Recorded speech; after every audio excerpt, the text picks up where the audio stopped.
Okay, we're going to write a program, and this is going to be the program. Um, it is going to live in ROM at 00, and I don't have an org statement. It'll default to 00.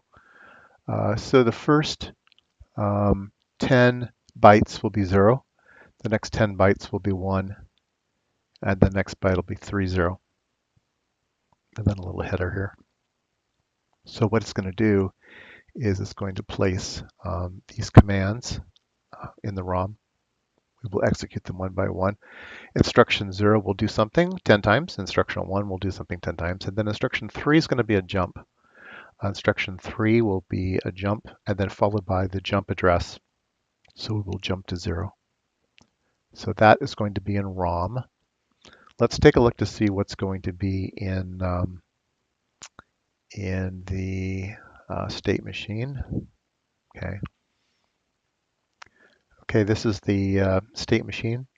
We have our normal equates. These are all the from nibbles and the to nibbles. Let's get rid of this so you can see them. Here are the twos and the no op. Okay, here is instruction 0. It's going to take the program counter and put that into the RAM address. It's going to take RAM and put that into the to instruction. It's going to then take the value of the program counter and put that into the IO so we can see it. So it will display the program counter.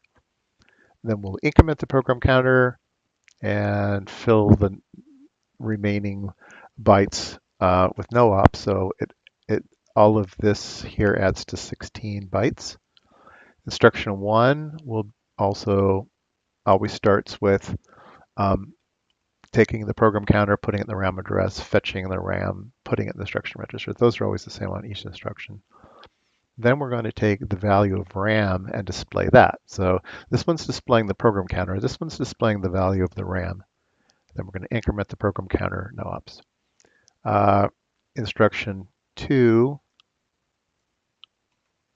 we're not using right now, but it will basically just pulse line 11, which is unused right now. So we might use that, we might not. We're going to use instruction 3. Instruction 3 is, again, going to take the program counter, put it in the RAM address, take the RAM, put it in the instruction register. Then it's going to take the program counter, increment it.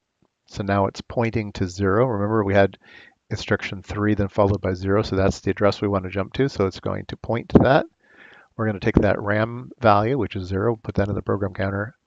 Now this program counter has now been stuffed with 0, and that should do a jump. So let's see if it works.